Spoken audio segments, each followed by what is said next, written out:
Price the Lord. ஹல்லேலூயா. கர்த்தருடைய நாமம் மகிமைப்படுவதாக. இப்பொழுதும் நம்ம உபாகமம் புஸ்தகம் 6ஆம் அதிகாரம் 5ஆம் வசனம் சொல்லுது, நீ உன் தேவனாகிய கர்த்தரிடத்தில் உன் முழு இருதயத்தோடும் உன் முழு ஆத்மாவோடும் உன் முழு பலத்தோடும் அன்பு கூறுவாயாக என்று சொல்லப்பட்டிருக்கிறது. பிரியமானவர்களே, பாருங்கள், நம்மளுடைய ஆண்டவருடைய இடத்துல நம்ம எப்படி அன்பு கூற முடியும்? அன்பு தேவனிடத்தில் அன்பு கூற வேண்டும். அப்போ நம்ம ஆண்டவருடைய வசனத்தை நம்ம கை கொள்ள வேண்டும். அவருடைய வேதத்தை நம்ம என்ன செய்யணுமா, தியானிக்கிறவர்களாக இருக்க வேண்டும். அதுதான் அந்த அதிகாரத்தில் நமக்கு சொல்லப்பட்டு இருக்கிறது. 6ஆம் வசனம் சொல்லுது, இன்று நான் உனக்கு கட்டளையிடுகிற இந்த வார்த்தைகளை உன் இருதயத்தில் இருக்க கடவுது. இந்த வார்த்தை நம்முடைய இருதயத்தில் என்ன செய்யணுமா, இருக்க வேண்டும். பிரியமானவர்களே, நம்ம இருதயத்தில் நம்ம எப்பொழுதும் நம்ம அவரை நினைக்கிறவர்களாக இருக்க வேண்டும். அப்போ ஆண்டவருடைய வார்த்தை நம்முடைய இருதயத்தில் நிறைந்து இருக்க வேண்டும். அது மாத்திரம் இல்லை, நீங்கள் இவைகளை உங்கள் பிள்ளைகளுக்கு கருத்தாய் போதித்து உன் வீட்டில் உட்கார்ந்திருக்கும் பொழுதும் வழியிலே நடந்திருக்கிற போதும் படுத்து இருக்கிற பொழுதும் எழுந்திருக்கும் போதும் இவைகளை குறித்து பேசுவாயாக.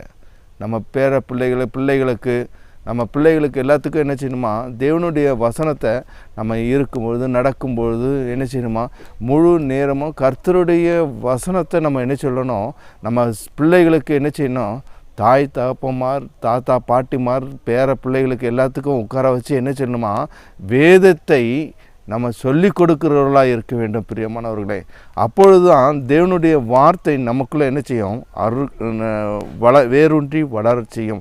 நம்ம பிள்ளைகளுக்கு அது காக்கும். நம்மளுடைய சந்ததி தேவனுடைய பரிசுத்த சந்ததியாக என்ன செய்யும், மாற்றப்படும். பிரியமானவர்களே, அது மாத்திரம் இல்லை, நீங்கள் உபாகமம் 11ஆம் அதிகாரம் 11ஆம் அதிகாரம் 19ஆம் வசனம் எப்படி சொல்லுது, நீங்கள் உங்கள் வார்த்தைகளை உங்கள் இருதயத்தில் உங்கள் ஆத்துமாவிலும் பதித்து அவைகளை உங்கள் கைகளில் அடையாளமாக்கி கட்டி உன் கண்களின் நடுவே ஞாபகக்குறியாக வைத்து இவைகளை உங்கள் பிள்ளைகளுக்கு போதித்து நீங்கள் வீட்டில் உட்கார்ந்திருக்கும் பொழுதும் வழியிலே நடக்கிற பொழுதும் இருக்குது. அதுபோல் நீங்கள் என்ன செய்யணுமா, இந்த வசனத்தில் நீங்கள் வாசித்துட்டு வரும்போது வீட்டு நிலைக்காலிலே என்ன செய்யணுமா, எழுதி போட வேண்டும். வீடுகளில் வசனங்கள் என்ன செய்யணும், எழுதி போடுகிறவர்களாக இருக்க வேண்டும். எல்லாருக்கும் தெரிகிற மாதிரி வசனங்களை என்ன செய்யணும், எழுதி போடுகிறவர்களாக, நிலைக்கால்களில் வசனங்களை எழுதி போடுகிறவர்களாக இருக்க வேண்டும். பிரியமானவர்களே, நம்ம வசனம் நம்ம பிள்ளைங்களுக்கு மட்டும் இல்லை, மற்றவங்களும் பார்க்கிறபடியாக என்ன செய்யணும், அந்த வசனம் நம்ம போதிக்கிறவர்களாய் வசனத்தை அநேகர்களுக்கு சொல்லிக் கொடுக்குறவர்களாக என்ன செய்யணும், இருக்க வேண்டும். பிரியமானவர்களே, கர்த்தர் நம்மளுடைய ஏன் இந்த மாதிரிலாம் நம்ம செய்யும்பொழுது கர்த்தர் என்ன செய்வாங்கன்னா, பாருங்கள், சங்கீதம் 119 2ஆம் வசனம் சொல்லுது, 119ஆம் சங்கீதம் 2ஆம் வசனம், அவர் சாட்சிகளை கை கொண்டு அவரை முழு இருதயத்தோடு தேடுவீர்களானால் நீங்கள் யாருன்னா பாக்கியவானாக இருப்பீங்க. ஹல்லேலூயா, ஹல்லேலூயா. நீங்கள் சாட்சியாய் அந்த வசனத்தைப்படி நீங்கள் என்ன செய்யணுமா, நீங்கள் கற்றுக் கொடுக்க வேண்டும். அதன்படி சாட்சியாய், அந்த வசனத்தின்படி நம்ம சாட்சியாய் வாழ்ந்தோன்னா நீங்கள் பாக்கியவானாக இருப்பீங்க. பிரியமானவர்களே, உங்கள் பிள்ளைகள் பாக்கியவானாக இருக்கும். உங்கள் பேர பிள்ளைகள் எல்லாமே என்ன செய்யும், பாக்கியவானாக இருக்கும். ஒரு கர்த்தருக்கு ஒரு பாக்கியவானாக ஒரு சந்ததியை நம்ம என்ன செய்யலாம், இந்த பூமியில் நிரப்பும்படியாக, ஆண்டவர் நம்மளை படைத்த நோக்கத்தை நிறைவேற்றும்படியாக கர்த்தர் நம்மளை அனுக்கிரகம் செய்வாராக. அப்படிப்பட்டதான கிருபைகளை நமக்கு தர வேண்டும். பிரியமானவர்களே, அது மாத்திரம் இல்லை, நீங்கள் இந்த சங்கீதம் 119 34ஆம் வசனம் சொல்லுது, எனக்கு உணர்வு தாரும், அப்பொழுது நான் உமது வேதத்தை பற்றி கொண்டு என் முழு இருதயத்தோடு அதை காத்து கொள்வேன். ஹல்லேலூயா. கை கொள்வேன். ஒரு உணர்வுள்ள ஆவி வேணும். நமக்கு உணர்வை கொடுக்கிற ஒரு தேவன் வேணும். அப்போ அந்த உணர்வை நமக்கு தருகிற தேவன் நம்மளோடு இருக்க வேண்டும். உணர்வு இதை நீங்கள் பார்த்தீங்கன்னா, வேதத்தினுடைய வலது பக்கம் இடது பக்கம் சாயாமல் வழி இதுவேன்னு சொல்லுகிற உணர்வு நமக்கு வேணும். அப்போ நீ பாவம் பண்ணலை அப்படிப்பட்டதான ஒரு சொல்லுகிற ஒரு அறிவு நமக்கு, உணர்வு நமக்குள்ள ஒரு இருதயத்தில் ஊட்டுகிற ஒரு சிந்தையை நமக்கு தேவன் தர வேண்டும். பிரியமானவர்களே, அப்படிப்பட்ட கிருபைகளை ஆண்டவர் நமக்கு தருவார். அது மாத்திரம் இல்லை, நீங்கள் நீதிமொழிகள் எடுத்திங்கன்னா 2ஆம் அதிகாரம் நீதிமொழிகள் 2ஆம் அதிகாரம் 10ஆம் வசனம் 16ஆம் வசனம் சொல்லுது, ஞானம் உன் இருதயத்தில் பிரவேசித்து அறிவு உன் ஆத்துமாவுக்கு என்னவா இருக்குமா, இன்பமாக இருக்கும். ஹல்லேலூயா, பிரைஸ் தி லார்ட், ஹல்லேலூயா.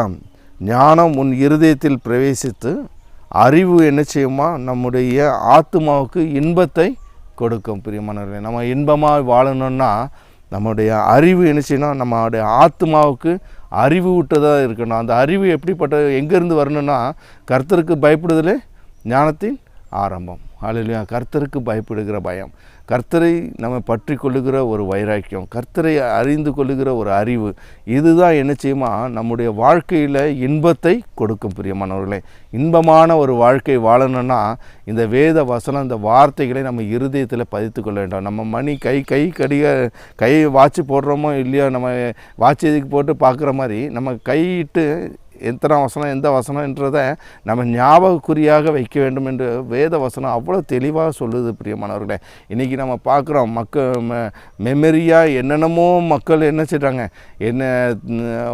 உலக பிரகாரமான காரியங்களில் எல்லாம் மெமரி ஃபுல்லாக வச்சுருக்குறாங்க. ஆனால் வேதத்தில் அவ்வளோ மெமரியாக வச்சுருக்குறாங்களா, அவ்வளோ மெமரியாக இருக்கிறாங்களா? அப்படி பிள்ளைகளுக்கு நம்ம சொல்லிக் கொடுக்குறோமா?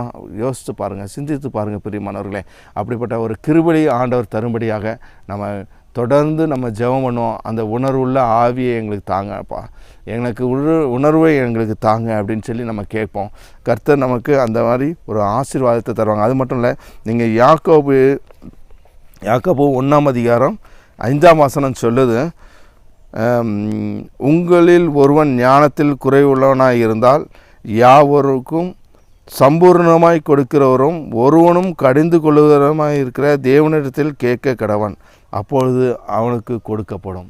பாருங்கள், ஒரு வார்த்தை, உங்களில் ஒருவன் ஞானத்தில் குறைவாக இருந்தால் சம்பூர்ணமான ஒரு தேவனிடத்தில் ஞானம் நிறைந்து அவரிடத்தில் நம்ம கேட்க கடவன்.